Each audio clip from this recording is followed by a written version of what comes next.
Well, it's been quite a journey, certainly. I mean, 14 years is a lot of water under the bridge.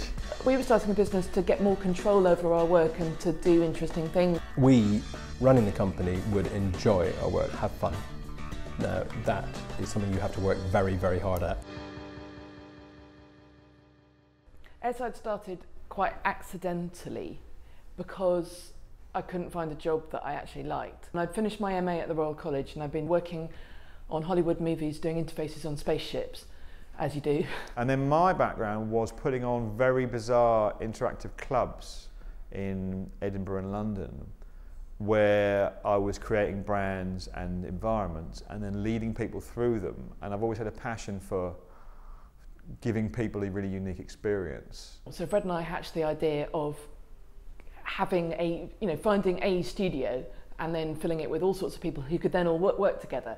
And the strength of that was that as a group of freelancers, and we gave ourselves a name, which was Airside, as a group of freelancers, you were perceived as being more powerful than a single freelancer, and that was the original idea. There's something very exciting about being at that age and kind of leaping into the creative swimming pool. We had no idea what we were doing at all, no intention of creating an agency. And I'd got to know the guys through our mutual kind of Edinburgh connection and working again with Nat freelance in the film industry. I arrived at Airside with a kind of, I just wanted to get my hands dirty doing whatever I could get my hands on. And we were very acutely aware at the time that we were in a new world, that everything was changing. Alex and Fred were similarly multifunctional, or spreading, jack of all trades and master of none. People would say, can you do that? You just say, yes, of course you can do that, and rush off and try and find out from one of your mates how to do it.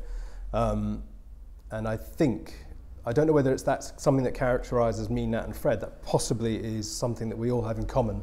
There's no one string to the bow. I think we each borrowed £5,000 from parents and credit cards and things like that and started paying the rent.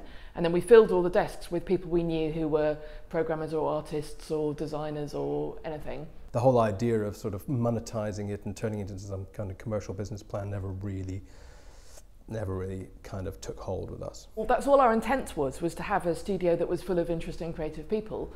But after a year, it became apparent that me and Fred and Alex were the ones who were working together and everyone else was kind of doing their own thing apart from just nicing around in the studio. Yeah, let's just go and make things. And you kind of think it's like starting a company, but you haven't got a business plan.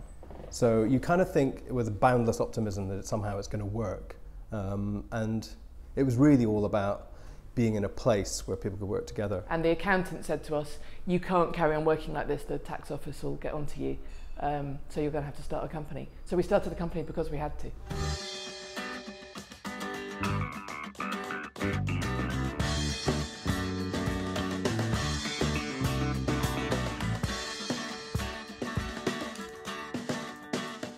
We had a difficult, rocky time to begin with, and we started to rub up against each other, and we realised it was like, somebody wants one thing, another person wants something else, and maybe you can't even formulate what it is that you want. We had to be really honest with each other, like brutally honest. That was a bit of a hard learning curve. You also have a creative clash because you go, well, I want to do this. No, I don't want that. That's rubbish. I want to do that. And if you have to learn to subjugate your own ego. If someone was doing something we didn't like, whether it was a bit of work or the way they were doing something, if you didn't say it, then it would just fester and come out like some abscess somewhere else. You go, okay, what is it that you want? And we will try and make space for that. And I understand and respect what you're saying. And that's what we all had to learn. And actually, we pretty much had a psychiatrist in the form of Rosie Walford who made us sit down and discuss our working process. There is obviously a bit of friction when the rubber hits the road, and that wisdom and that experience and those skills are something that I wouldn't trade for the world. We have spent a large amount of time not being prima donnas in this company. I think 14 years of commercial experience here has taught us to be professional and to listen to clients and behave professionally. So, but right in the early days, it was all a bit like, whoa, what we're doing now, I don't know. So we had to sort of work that process through. Fortunately, having Rosie there meant that we could actually talk about it. And the key throughout the whole process, throughout 10, 14 years, was to talk and talk again. And when people get wound up and they've got stuff they really need to get off their chest, you sit down and you all talk again.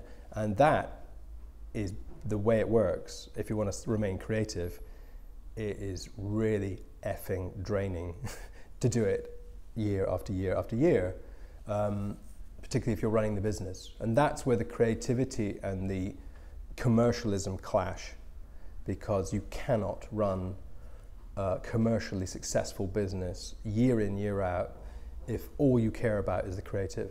The company grew very organically, and after 5 years, suddenly we looked over our shoulders and we had this kind of beast, to be honest with you, that needed feeding on a regular basis. We really nearly went bust. So really, we probably had 5 employees by then.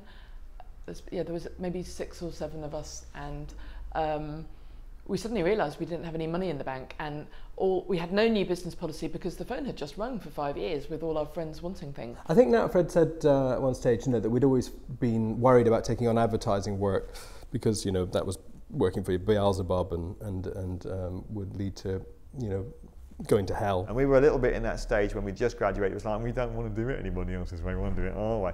And I actually think that is actually quite an immature attitude. BT phoned up and said, we really love your work, love to work with you, and left a message. Just BT, who wants to work with them? Sod it, Didn't even get back to them, and it was, in hindsight, slightly arrogant and stupid as well. And you kind of have to get over that, because working with clients takes you to some very interesting places that you wouldn't normally go. And often you're not right. You sit there and you think you're right. You think the logo's the right size. Maybe it should be bigger, And actually, I've had a lot more learning out of those situations than I had out of just following my ego. I have friends who all worked in advertising agencies, and they have their ups and downs, but then so does every job. And of course, when we did start doing it, turned out we were working with some great creative people. People like Mother and BBH, and they were quite forward-thinking, interesting ad companies, and we made ads that were creatively fulfilling to us. And partly, I suppose, because of our track record, but by then we had a track record, so we weren't just pitching for whatever we could get. People were actually coming to us with some sense of who we were. They came to us on our terms because they said they'd heard of us, and it wasn't like, you're a bunch of pixel pushers, do what we want you to do. It was, can we get some Airside magic? Can we get some of that shizzle? You work on a much bigger scale on that basis. I mean, the MasterCard project we did, for example, with McCann's, that went global. That was in every airport in the world, and my mum could see it, and won awards and ran for years. We always balanced the ads with other things. So during that time, we did a lot of work for people like Greenpeace. They came with a 72-page document about decentralised energy and said, no one's reading this, and we need to communicate this idea. It's really important for the future of our energy in this country. So we helped them make a film, and we came up with an incredibly simple way to describe it that people could watch in 3 or 4 minutes rather than trying to read this whole document. We realised, kind of by mistake really, we realised that we were good at taking very difficult, complex bits of information and simplifying it. Like, our style's always been very simple, very, as few lines as possible, as simple as possible. In the early days, that kind of photographic vector style, and then moving into characters. And part of the reason we've always used these very simple, brightly coloured drawings is to help the storytelling be very pure and very straightforward. Well, that is a fantastic piece done by Henke, who was here for 10 years. I think he was our second employee, and he really took like a duck to water to the whole Airside thing. He was straight out of college and thrived here for like 6, 7, 8 years. So in Henke's staff review, we said, what do you really want to do? Because we never wanted to limit people. We didn't want people to get bored. And he said, I want to make toys. And this was in the early days when Pete Fowler had made toys, but that was pretty much it. He was quite groundbreaking. We said, okay, we'll make toys. And within a year, we'd made the little .com refugees that were the first toys that we ever made that did really well. And we said, Henke, what are you going to do? You've been here 10 years, is it time to leave the nest? He went, yeah, maybe, I'm not sure. So in the end, we said, right, you're going to Japan. You're going to go and set up Airside Japan. Off you go. And he went, oh, are you sure? And we said, yes. And he went off and started Airside Japan with Hiromi, and they're going strong. It's all going great guns, and we supported them for a while, but now they're standing on their own 2 feet. Oh God, it's a huge decision ending Airside, as you can imagine. No one necessarily said it had to last forever. If you look at the projects that we've been working on in the last year or two, for example, the Virgin Atlantic in-flight entertainment system, the We Farm project, some of our Info as Aid short films, they're all quite unusual projects that I think you wouldn't necessarily expect from Airside. There's a depth of thinking there and a kind of engagement with society that possibly isn't what people want from us, or isn't what people expect from the Airside brand. My mother-in-law compared it to a divorce. She said, you get together in your 20s and you get to your 40s and you want different things. And that kind of sums it up for me, because when we got together, we had no particular focus other than we wanted to do great stuff. And it was great, it was so brilliant. And then we've all got to our 40s and we've learnt so much and we've changed so much, but we've each now got our specialisms. So the three of us are trying to pull the company in 3 very different directions. And what Airside started out being has completely changed. Like the landscape's changed. Like 14 years ago, everything was different. Like we were one of a handful of companies that was like us, and now there's hundreds of people. We actually were joking the day before, we were like, well, because we were setting up the press release and so on, we were saying we'll send it out. And then, of course, well, maybe we shouldn't plan to do any client work that day because, you know, we might have to respond to things. And then we stopped and me and Nat looked at each other and went, but what if nobody rings? What if actually the phone doesn't ring and nobody cares? We just shut it down and nobody responds. And then sure enough, of course, the next day it was absolute madness. We had a really family vibe at Airside. And I mean, a lot of the comments that have come up since we announced we were going to close from our ex-employees have been much more important than the comments from clients and fans. What I keep hearing actually, people keep saying, that's the best way to end an agency ever. And I have to say, somebody who will remain anonymous is, we're just absolutely bemused and kind of frustrated and surprised and shocked by the way we've done it. Presuming, of course, that at some stage that we would have sold out and sold the company. If there's, I suppose, one thing that will survive, obviously, is Airside Nippon, and Henki's leadership over there and Hiromi's leadership over there is really the thing that I think just makes us all very, very, very proud, is that somehow, you know, I'm really hoping that will be bigger than Airside here, you know, that it will have its own life, and because we all feel very, very close to Japan as well. Yeah, we're very proud that Airside Nippon is going to continue the Airside name into the future. So hire Airside Nippon if you want the Airside thing.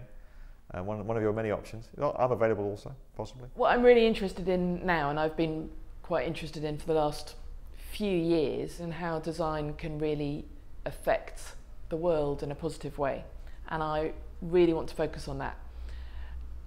I'm also very interested, I'll never get away from the digital world. I live and breathe digital, I'm a complete geek. So what I'm looking for is where social innovation meets technological innovation, and looking for interesting, maybe collaborative consumption platforms, which extend maybe into service design, but using interesting digital things for social or environmental good. That's my plan. So Caroline, who's currently the MD here and has been with us for a couple of years, and we're going to set up a new company called Rupert Ray, and it will basically be doing storytelling to try and expand on the stories of our clients. So we're doing that through branding or through image making or through moving image. Part of me thinks, been there, done that. I ran a lot of clubs in my 20s and 30s in Edinburgh and London. I'm really proud of those clubs and I really loved them. And I carried on doing them a little bit too long because I run some amazing clubs, and you know, once you've done it, there's no point going back. So, and similarly, you know, Airside was a great design company, Lemon Jelly was a great band, so maybe I'm going to go and paint or breed sheep. I really don't know. We'll see. All right, though, because apparently Black Sabbath are reforming, so we can always reform. The whole thing's just a PR stunt. We are still, I mean, even through splitting up just now, like breaking up the band, we're still really good friends. final interview. We'll never ever see us again, ever. Promise. It feels like our work here is done and it's time to go on to the next thing.